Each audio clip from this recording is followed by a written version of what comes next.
रात्रीचे साधारण 11:30 वाजले असतील. संभाजीनगरच्या पडगाव परिसरातील कोमलनगरचा परिसर शांत होता.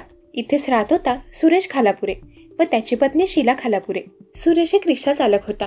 दिवसभर केलेल्या कामामुळे सुरेश दमला होता. तो त्याच्या घरात विश्रांती घेत होता. तेव्हा त्याची पत्नी देखील त्याच्या बाजूला शांतपणे बसलेली होती.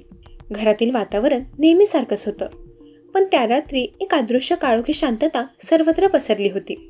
सुरेशला झोप लागल्यावर शीला हळूच पलंगावरून उठली. तिचे डोळे एका विशिष्ट दिशेने लागले होते, जणू ती एका संधीची वाट पाहत होती. तिने किचनमध्ये जाऊन एक ग्लास पाणी घेतलं आणि परत येऊन टीव्हीचा आवाज वाढवला. आज टीव्ही का एवढा जोरात लावलाय, असा प्रश्न सुरेशने विचारला असता तिने फक्त काही नाही, चुकून आवाज वाढलाय असं म्हणून विषय टाळला. घड्याळाचा काटा पुढे सरकत होता. रात्रीचे 12:10 झाली. सुरेश गाढ झोपला होता. शीलाने हळूच बाहेरचा दरवाजा उघडला. दरवाजा उघडण्याचा थोडा आवाज झाला. बाहेरच्या अंधारात एक काळी आकृती उभी होती. ती म्हणजे राजू खैरे, शीलाचा प्रियकर. राजू आत येताच शीलाने लगेचच दरवाजा बंद करून घेतला. पुढची 10 मिनिटं शीला आणि राजू यांनी एकमेकांकडे पाहिलं. त्यांच्या डोळ्यात कोणताही संवाद नव्हता, पण विचाराची एक मोठी दरी होती. त्यांच्या चेहऱ्यावर क्रूरता आणि भीतीचा मिलाप स्पष्ट दिसत होता. टीव्हीच्या आवाजामुळे त्यांच्यामध्ये होणारा कुजबुजणारा संवाद कोणाला ऐकू जाणे शक्य नव्हते. रात्रीचे 12:20 झाले. आता त्यांच्यात कोणताही संभ्रम नव्हता. शीलाने हळूच पलंगावरील उशी उचलली. राजूने सुरेशच्या गळ्याकडे पाहिलं.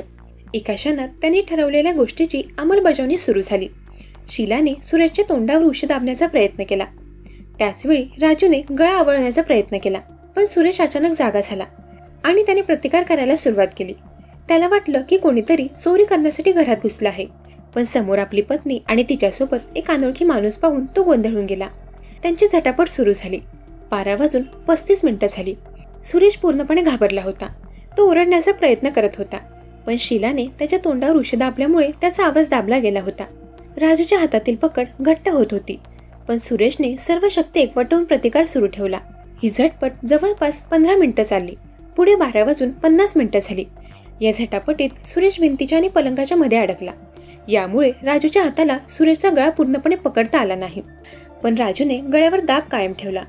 सुरेशचा श्वास अडकत होता. डोळे बाहेर येत होते.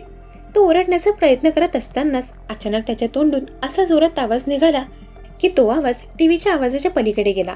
त्याचा आवाज ऐकून वरच्या मजल्यावर राहणारे घरमालक विशाल जाधव जागे झाले. रात्रीच्या शांततेत आलेला तो किंकाळीचा आवाज त्यांना विचित्र वाटला. त्यांनी घड्याळ पाहिले. रात्रीचे 12:55 झाले होते. विशाल जाधव यांनी तातडीने खाली येऊन पाहणी केली. दरवाजा थोडासा उघडा होता. आतून किंकाळ्या आणि झटापटीचा आवाज येत होता. टीव्हीचा आवाजही खूप मोठा होता. विशाल जाधव यांनी कोणताही विचार न करता कॉलनीतील नागरिकांना मोठ्याने आवाज दिला. रात्रीची शांतता भंग झाली. काही नागरिक हातात काठ्या घेऊन धावत आले. त्यांनी दरवाजा उघडला. समोरचा देखावा पाहून त्यांना धक्काच बसला.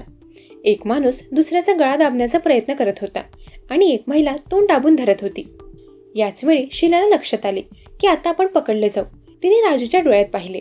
तिच्या डोळ्यातून पाणी येत होते, पण राजूने आता कोणताही विचार न करता सुरेशचा गळा सोडून पळण्याचा प्रयत्न केला. नागरिकांनी त्याला पकडले. त्यांनी त्याला विचारले, कोण आहेस तू? राजूने उत्तर देण्याचा प्रयत्न केला, पण त्याला काही बोलता आले नाही. त्याला नागरिकांनी पकडून चांगला चोप दिला. त्याचवेळी शीलाने आपल्या 9 वर्षाच्या मुलाला घेऊन पळ काढला. तिला पकडण्याचा प्रयत्न केला, पण ती अंधारात पसार झाली. 1:10 झाली. नागरिकांनी पोलिसांना बोलावले. पोलीस घटनास्थळी पोहोचले आणि त्यांनी राजू खैरेला ताब्यात घेतले. पोलिसांनी केलेल्या चौकशीत राजूने सर्व सत्य सांगितले. शीलाने त्याचे प्रेमसंबंध होते आणि सुरेश त्यांच्या प्रेमसंबंधात अडसर ठरत होता, म्हणून त्यांनी त्याला मारण्याचा कट रचला होता. ही घटना म्हणजे फक्त एक खून करण्याचा प्रयत्न नव्हता, तर त्यामागे एक वेगळीच क्रूरता दडलेली होती. शीलाने ज्या क्रूरतेने हे कृत्य केले त्याने अनेकांना धक्का बसला. ती आपल्या मुलाला घेऊन पळून गेली, पण तिचा गुन्हा उघडकीस आला. या घटनेने एक गोष्ट सिद्ध केली की प्रेमसंबंधातील अडथळ्यामुळे माणसाचा विचार किती क्रूर होऊ शकतो. दरम्यान या घटनेवर तुमची काय प्रतिक्रिया आहे ते कमेंट करून नक्की सांगा. जर तुम्हाला अशा सत्यकथांमध्ये रस असेल तर क्राईम कोड मराठी या यूट्यूब चॅनलला जरूर सबस्क्राईब करा. तोपर्यंत सतर्क राहा, सावधान राहा. धन्यवाद.